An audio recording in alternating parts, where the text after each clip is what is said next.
Phil Mitchell's greatest role may be to have played the treasurer of the governing Scottish National Party. At least it looked like Phil Mitchell to me as he was huckled, shanghaied and taken off to the pokey for a 12-hour grilling by the Police Scotland.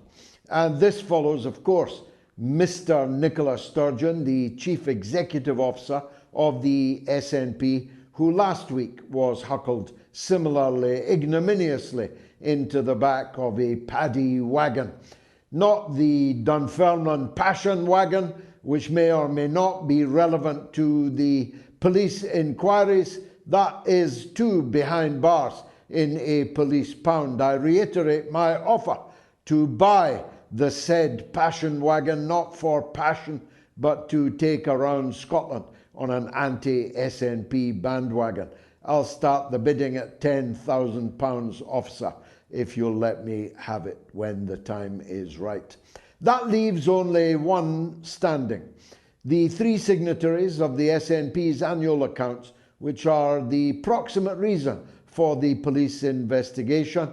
You'll recall the £600,000 ring-fenced fund for an independence campaign, which, not resting in the accounts so much as woven through the accounts, turns out to have been spent on many wild and wonderful things, the least of them being a campaign for independence. Woven through the accounts, well, we'll see. Both of these men are innocent until proven guilty, as will Nicola Sturgeon, undoubtedly the next to be arrested.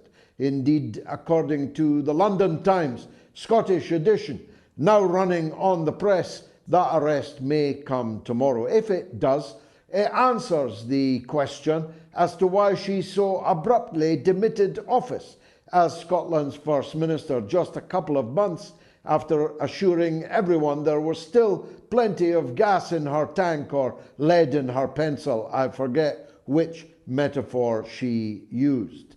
And all those feminists and couch potatoes on the London sofa shows who said it was about her right to privacy, her becoming tired of selfies, not being able to let her hair down, so to speak, not being able to express herself, and how she was undoubtedly destined for a big job in the European Union or in an NGO like David Miliband, perhaps over in the United States on hundreds of thousands of pounds a year. All of that was a tidal wave of guff. If the Times is right and she is arrested this morning, then that is why she departed from office in such a hurry. Get the door, Frank, and off she was in a puff of smoke, and perhaps tomorrow we'll understand why. I'm not going to go into the case, of course, but it's beginning to look to me like the hapless Humza Yousaf, the new First Minister of Scotland, is a dead man walking.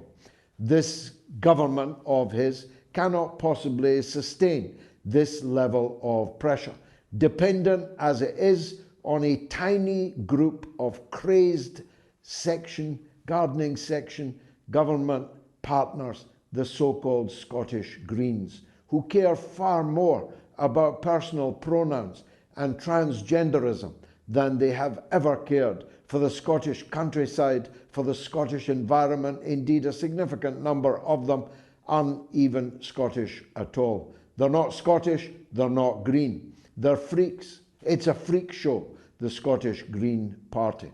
And the first act of Humza Yousaf just yesterday was to scrap the one policy that they had forced the SNP government into adopting and postponed it for 10 months. I predict it will never be seen again.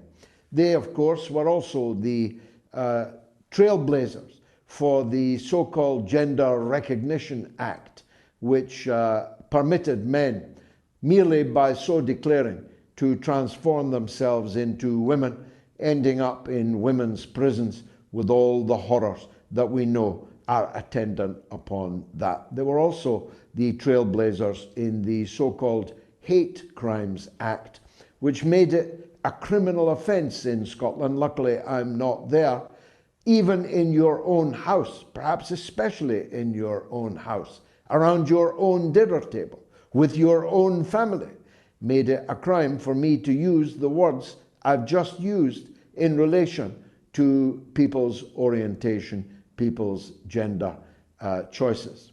Anyone who fell foul of that act risked prosecution and prison, even if the words were uttered in their own house. Seems to me only a matter of time before the Scottish Greens jump ship, and it seems to me therefore only a matter of time before Humza has to demit office, hopefully calling a new election in all these new circumstances. He'll be familiar with the words I'm using now. The circumstances have changed, and a new election to the Scottish Parliament is more than overdue. Humza looks to me like a patsy, the Lee Harvey Oswald of Scottish politics. He's been handed this poisoned chalice. He looks bewildered, haunted already, and he's only been in office a couple of weeks. And if he did not know the things he now claims not to have known, then he was fooled. If he did know, and he's pretending he didn't know, that truth will be out, as all truths are now coming out in a torrent in Scottish politics. Bobby Kennedy Jr., what a name to have when you're running for office, is off and running in a poignant and very moving and powerful address in Boston. Today, he launched his bid to be the Democratic Party's candidate in the presidential election of 2024. To have a Kennedy rather than a Biden in the White House, well, wouldn't that be a fine thing? Mr. Kennedy does not, for reasons of affliction, have the beautiful, musical brogue of his father. Although his physical resemblance to both his father and his mother, still alive at the age of 95, God bless Ethel Kennedy, 95 years young, and apparently neither she nor any other member of the Kennedy family wants Bobby Kennedy to run for the Democratic nomination this time. But run he is. He is his own man. He's a courageous and eloquent man, a man of great conviction, a man who will stand up to the powers that be in the United States, which is why he will not win. He will not be permitted to win the Democratic Party nomination. So let me be the first to appeal to him as someone who with all my heart wishes him every success. Be the first to appeal to him to, in parallel, prepare a third-party candidacy for when and if and when, probably when, the Democratic Party hierarchy, which rigged it for Hillary and then rigged it for Joe Biden, rigs it for Biden once again, who is close to announcing his candidature. So Bobby, please, don't be fooled again. Not like Bernie Sanders. Don't do a Bernie Sanders. Be ready to go on your own as a third-party candidate when the Democratic Party's grandees stitch you up, member of the party's royal family or not. The gardener, Joseph Borrell, an unelected, irremovable bureaucrat at the European Union Commission, was at it again today. You'll recall he's the one who said that Europe was a garden and that beyond its boundaries was a jungle. Not guaranteed when you're the foreign minister to win you many friends or influence many people outside of the European Union you're representing. Deeply offensive, not least because very large parts of the European Union actually look more like a jungle than many of the parts of the world outside the garden of the EU. I'm dividing my time nowadays between Europe and China, and I'm in a position to tell you that China beggars belief.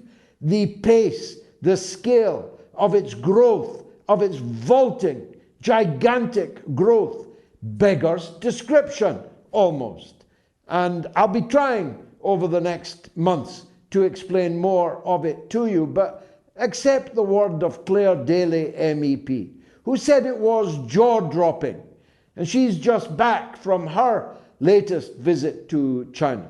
The level of growth, the development of people's personal wealth, it is simply staggering. China has built 37,000 kilometers of high-speed rail in the last 10 years.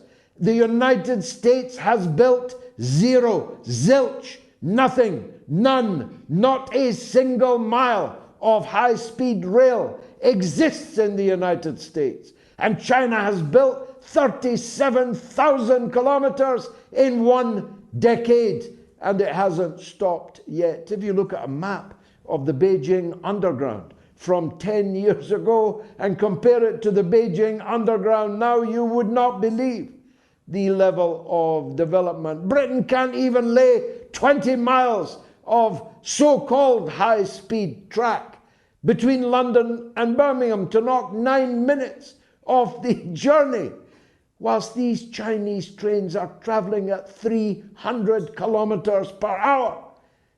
A flash goes by and it was a train full of people, business people, tourists, people of all kinds who are part of this rising tide of Chinese economic strength. China has, in my opinion, already overtaken the United States of America as the world's biggest economy, though China does not concede that and will be slow to concede it. It's part of the Chinese character to appear weak when you're strong and to appear strong when you are weak. Well, they say they're in second place. I say they're in first place. One thing is undoubtedly true, that the level of trade now in RMB, the Chinese currency, is advancing at such a rate that the value and the reserve currency utility of the US dollar is falling off a cliff. It's falling off a cliff because everyone is turning away from the dollar and towards Chinese RMB.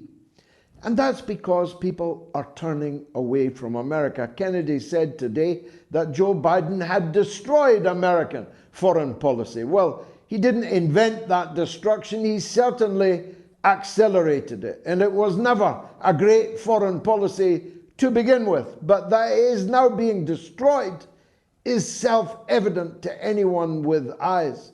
The Interior Minister in Turkey said today, and this is a direct quote, Turkey, a NATO ally, a candidate member of the EU, said the whole world hates America. Hates, he said, America. And don't speak to me, he said, of the European Union. The European Union is not a thing. Europe is now but a carriage in the American train, traveling not very fast because American trains don't travel fast, but headed inexorably to the cliff. The Turkish Interior Minister was speaking for public opinion around the world. They hate America. Not because they hate Americans, any more than I hate Americans. I've got American blood in my veins. My bookshelves are full of American authors. My music collection full of American artists. My sporting heroes, American sporting heroes. I've traveled north, south, east, and west. I've spoken to large audiences from coast to coast. We love Americans, but we hate the role that the United States has played in the world.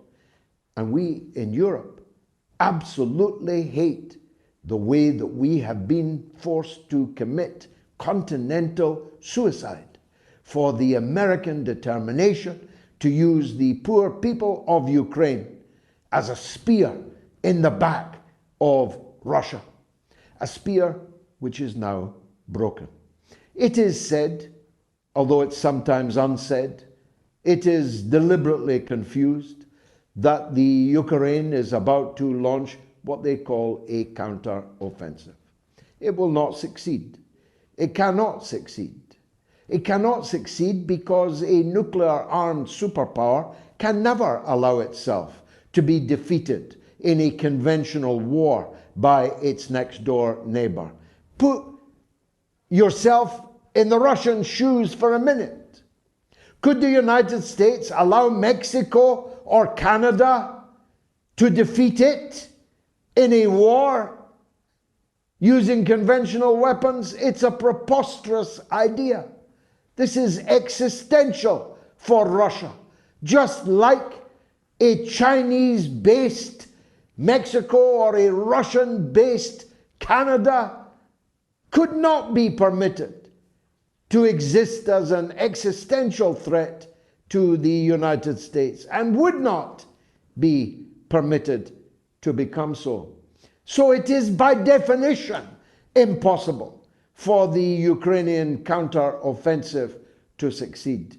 But even leaving that aside, Russian power in eastern Ukraine is now so great that no counter-offensive can succeed, even on its own terms on the battlefield. The idea that Russia will permit a counter-offensive to take Crimea out of Russia or to recover Mariupol back to the Western Ukrainian Kiev authorities is simply ridiculous. The people themselves have already decided. They are Russian people and they are going back to Russia. Indeed, they already have gone back to Russia. So this counteroffensive will achieve what? It can only achieve more bloodshed. And don't you think it's slightly strange that after a couple of days of fighting, the whole world is demanding a ceasefire in Sudan, but nobody wants a ceasefire in the Ukraine? Blinken said a ceasefire in the Ukraine is unacceptable, but he's demanding one in the Sudan. That and 1,000 other reasons shows you exactly the nature of this proxy war for which the poor Ukrainian people have paid such a heavy price. There's much, much, much more of this over the next 1 hour and 38 and a half minutes, because this is the mother of all talk shows.